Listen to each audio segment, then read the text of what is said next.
I recently made a video talking about normies, and it's very easy to speak of the normie, as it were, in a negative light. It's very easy to speak of the normie in disparaging terms, to be critical, to think that normies are silly. After all, the core components of being a normie are unquestioning acceptance of things that are just given to them. You don't question things, right? And this is one of the reasons why people tend to speak disparagingly of normies and are critical and think that they're silly. And maybe they are silly. And we who have imbibed and consumed many pills during our time, we like to think of ourselves as being in a better position, a loftier position compared to the normie, the guy that is quote-unquote constantly swallowing blue pills. And I want to take the time to talk about the other side, the dark side, if you will, of the many pills that are doled out and proffered in the context of the manosphere, but also beyond. Now, I think there are a number of reasons at the outset why the downside to anything is not often talked about. If you're selling a product specifically, you don't want to talk about the negative aspects of that product. Let's say you're selling some kind of medication, and one of the major side effects is massive weight gain. Well, you're not going to mention that, at least explicitly, if you really want to sell the product. And likewise, there's certainly operators in the manosphere, PUAs are a classic example, who are not leveling with their audience for a variety of reasons. One of the major reasons being that if you happen to have not been endowed by the gods, good genes say you're 5'4", fat, unattractive, and you don't have a lot of money, well, it's still in the interest of the PUA, even more so in his interest, I'd argue, to try to sell you his program. He's not going to say, look, you don't actually have a realistic chance, this isn't going to work, because that's not going to make him money. And so that's a very superficial reason why people don't talk about the dark side of the many pills on offer. But there's another aspect to it, something that's only talked about in hushed whispers. And that is a concept that you could argue goes back possibly thousands of years. Plato talked about it over 2,000 years ago, or at least made some kind of obtuse reference to it in the allegory of the cave, the situation which he describes over 2,000 years ago being of a bunch of people essentially chained to a wall, looking forward at the wall. And the only thing they can see are the shadowy forms and movements of something behind them. They don't actually see the figures or the things going on behind them, but rather the shadows. And through coincidence, one of the figures in this cave is freed, and he leaves the cave and sees the actual people and things generating these shadows, and it's to step outside of the cave and look at the outside world, in particular at the sun, where the sun represents some fundamental truth, knowledge, and the sun blinds him, and it takes some time to get used to it. And eventually he goes back to the cave, but what he represents, this knowledge that he's gained, is rejected by his former colleagues, the cave dwellers. And essentially the tale is about the becoming of a philosopher and the importance of knowledge and understanding of what is knowledge and what is reality. And the analogies between, say, the Matrix and the allegory of the cave and all these things are often bandied about in the manosphere and elsewhere. I mean, it's eerily similar. I don't think that's a coincidence.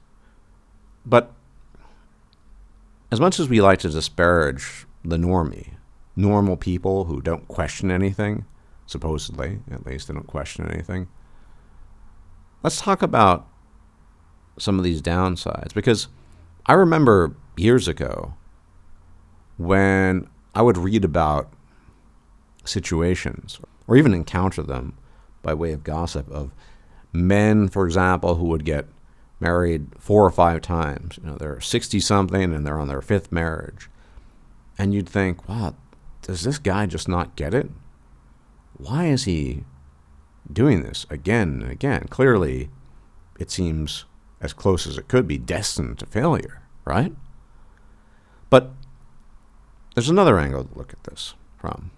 I've often talked about or made reference to Camus' Sisyphus, the mythical figure doomed to push this boulder up the hill for all eternity, only to have it roll back down as it approaches the top. And the whole concept of Sisyphean work or labor is labor in vain, labor that doesn't really achieve anything, which is why Camus wrote that essay back in the day in the first place, because so much of life seems to be about that. And in the case of the guy who gets married 5 times throughout his life, despite each marriage being characterized by failure after failure after failure, in a way, he's Sisyphus too. But the point and the conclusion that Camus draws from the tale, the myth of Sisyphus, is that, yes, it is futile, but the task itself endows Sisyphus with some kind of energy, joy, contentment, that allows him to pursue it ad infinitum, effectively. Which is to say, he's only passively, and this is only one interpretation of many, but he's only passively aware of the fact that his task will fail. He will push the boulder up the hill, only for it to roll back down. But so what? Because that's not what he's focused on. Neither is the gentleman, for that matter, who has gotten married 5 times. It's all about the activity. Of course he's not questioning things. Of course he's not looking at statistics and probability, or even the basic stats of his own life. He's on marriage number 5. What is the likelihood that's going to work out? Independent of all the other stats outside that would point to multiple marriages having a much, much higher rate of failure. Well, it doesn't really matter because he is content, almost as a Sisyphus-like figure, in his attempts of pushing his own boulder up the hill. And it doesn't bother him because he still believes, and he will believe, presumably, until his dying day. And so it goes for many, many, many of the masses of people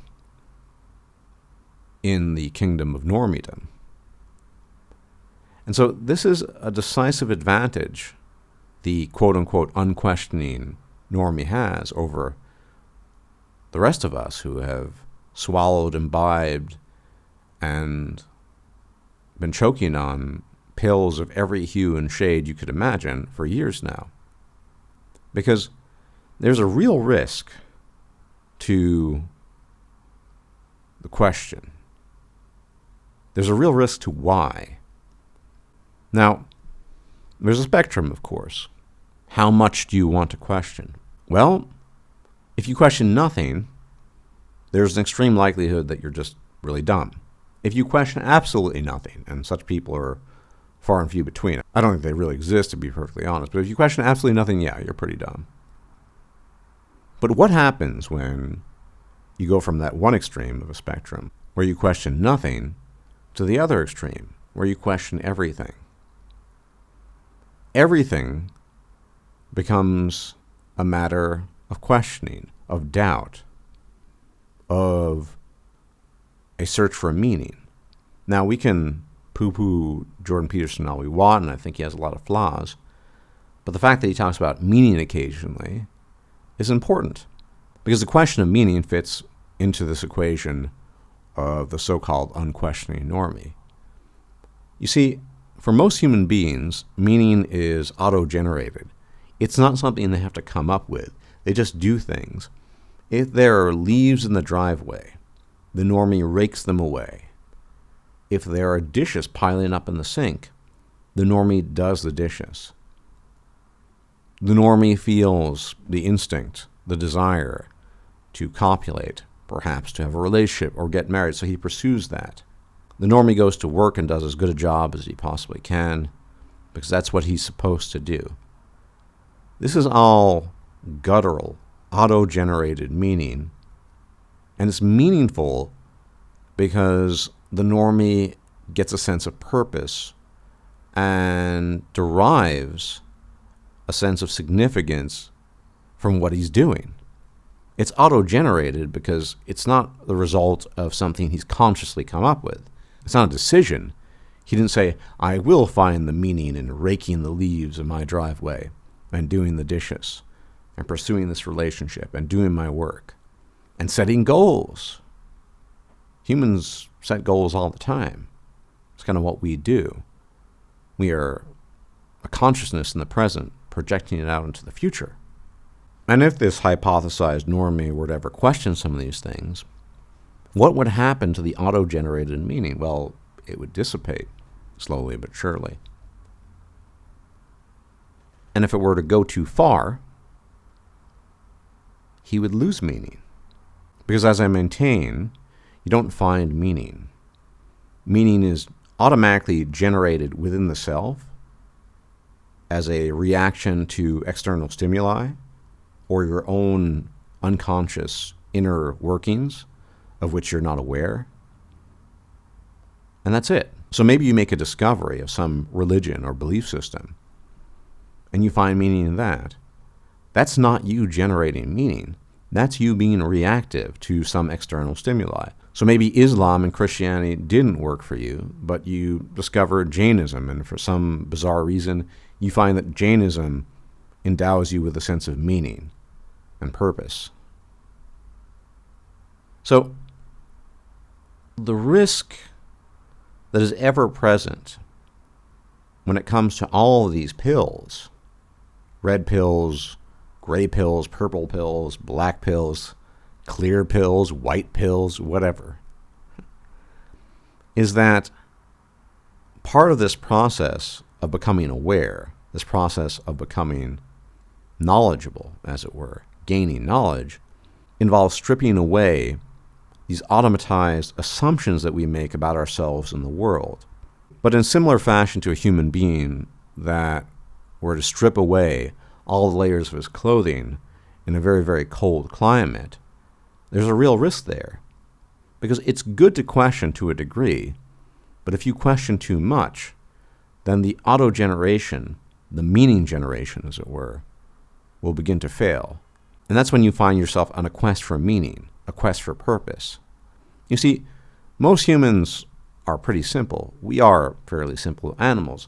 We're not that different from other animals, although a lot of people like to imply that. We have basic needs and wants.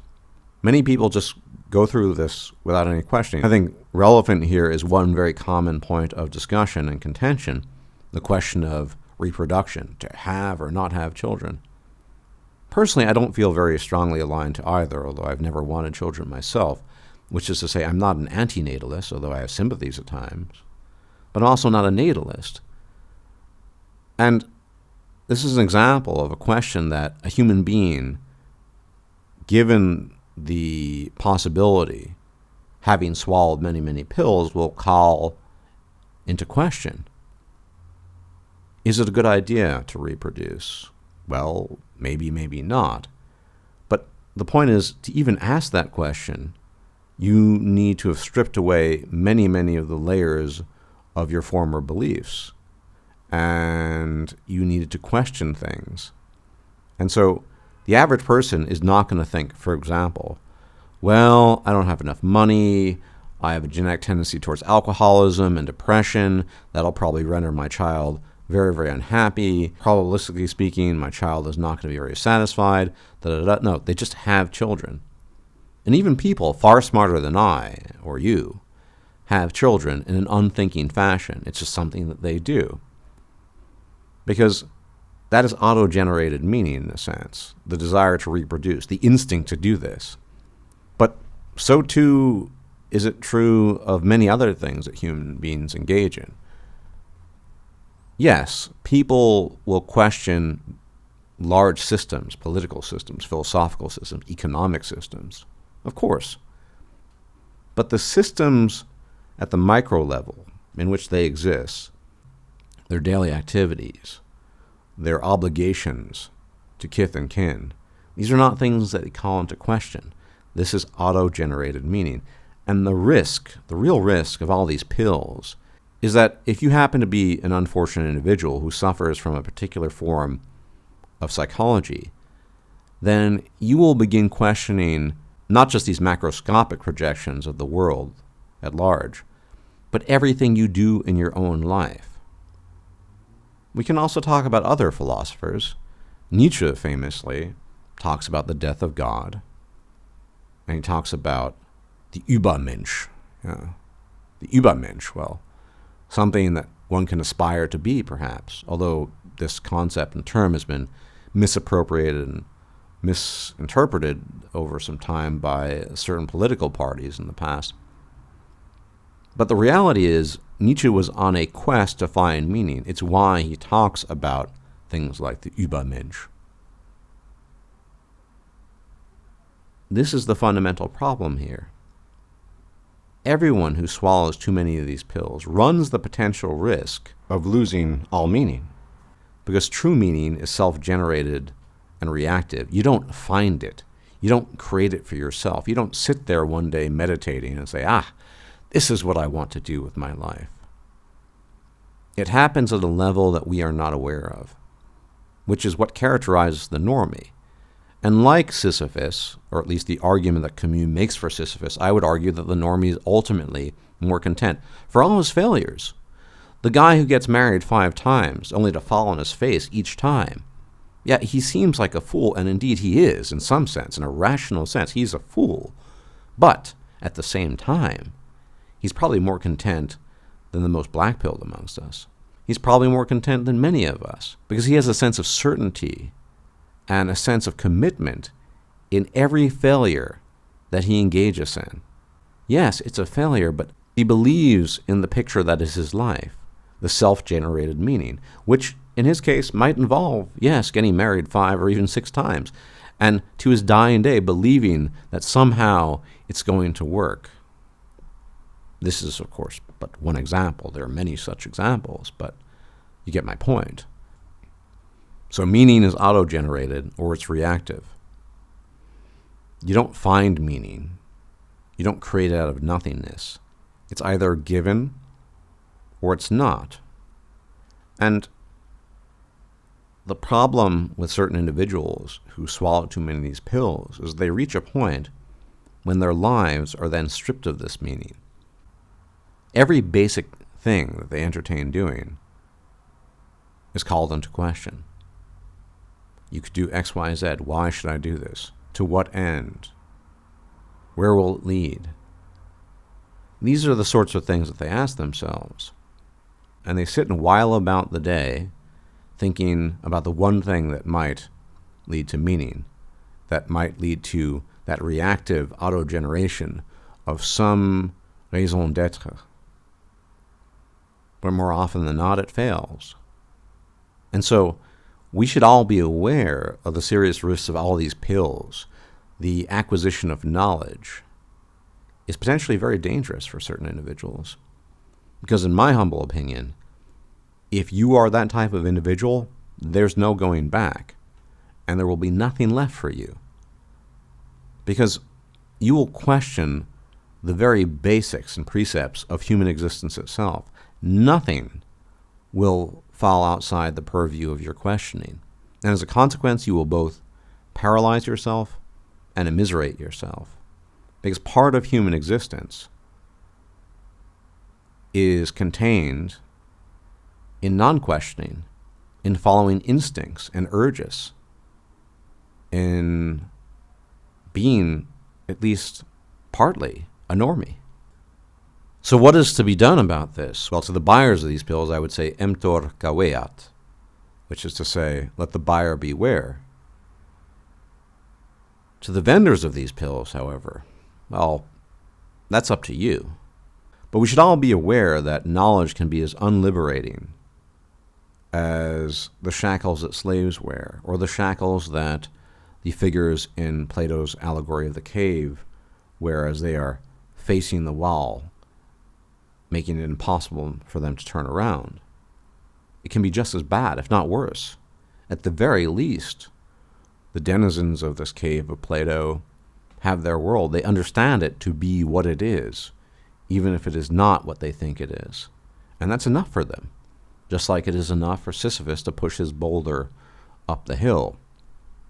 The failure isn't part of it. The meaning, that auto-generated meaning, is the essential quality here. And all these pills have real potential to strip that away from you to the point where you have nothing left. And if you reach that point, by the lights of what I can observe, there's no going back. It's simply over. So be careful when you dispense pills. Be careful when you swallow pills. And be careful in general. There is no cipher option. Not in the real world. And some people swallow enough pills such that they are robbed of the very essence of what makes them a human being. And that's a real risk. Something to consider. As always, thank you for watching. Please hit the like button. Hit the subscribe button if you've not yet done so. Hit that bell icon to be informed of forthcoming videos. Share the video if you liked it. And as always, if I'm still alive and hail, I'll check you out later. May the gods watch over you. And in this precise moment, may the gods spare you from the dreadful heat of the summer, a horrendous season that deserves only to be banished from human existence for all of eternity. Bye-bye. If you liked this video, please like, share, and subscribe. And if you enjoy my content, please consider making a donation or becoming a patron. Thanks for watching.